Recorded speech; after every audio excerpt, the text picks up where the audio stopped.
Hi, Erin here. I am the founder of Neurolease, and I initially was going to type up something about how Neurolease all started and figured maybe I'd do a video instead so you can kind of also get to know me a little bit. I'm a psychotherapist and a behavior analyst, and throughout my journey of therapy, I'd have clients that psychotherapy techniques or behavior analysis would work. And as people would be helped, I looked at what clients I still had left. So I started to do EMDR. I took that certification, and after I finished that and it was effective for people, I looked at who I still had left. Then I did brain spotting, and again, looked at who was still left remaining. Who did I need to help? I did Gottman trainings, and who did I have left? Behavior analysis, who was still left? So I still had people that weren't making adequate progress. And I'm really about somebody improving and getting out and living their life. So it got to the point where it was either I needed to go take more certifications or come up with something on my own. Through that process, I would watch people as I was trying to help them and give them some different concepts to try. They were really struggling to apply them because I could see something was going on in their body, that the statements and things we were discussing made complete sense to them, but their body was just absolutely rejecting it. And they would leave discouraged because they knew what they wanted to do. And I was feeling concerned and discouraged because I want to be helpful. So I started to do some trials with the Neurolease, and the darn thing worked. And you would think that every single time, and I collect my own data as well, every single time that I was doing the Neurolease, I acted like it was the first time because I was so excited and impressed. I had a client that I worked with who tried multiple modalities, worked with me for years. I referred them out for other types of treatments, which is the modalities, other types of providers, and they still weren't making progress. I mean, we did everything under the sun.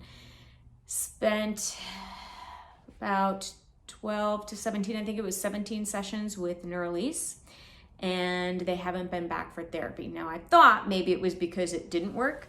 I was reaching out to them and they hadn't returned phone calls, so I contacted the psychiatrist and said, "Hey, how's so-and-so doing? I'm wondering if maybe the results didn't maintain and they were embarrassed and didn't want to call me back or felt defeated."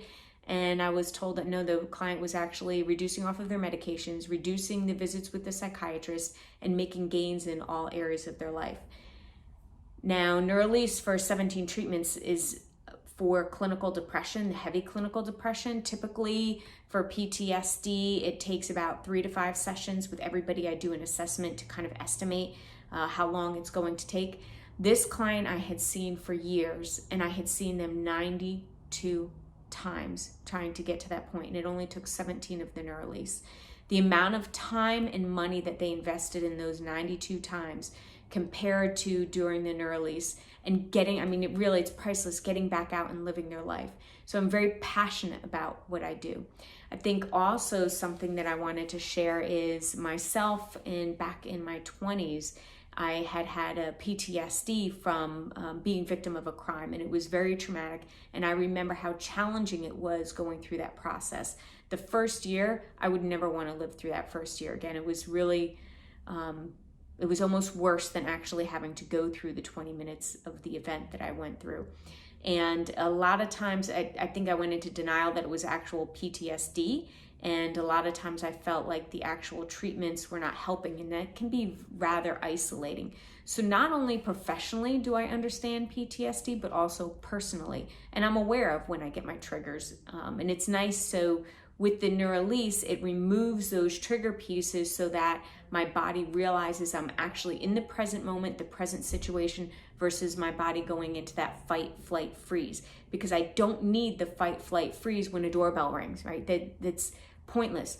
I need the fight, flight, freeze for more important things, or I exhaust my body and that cortisol gets up high, the adrenal glands get exhausted, and it just shuts down the whole body. The sympathetic and the parasympathetic state both have a purpose, and we want them to work properly for their purpose.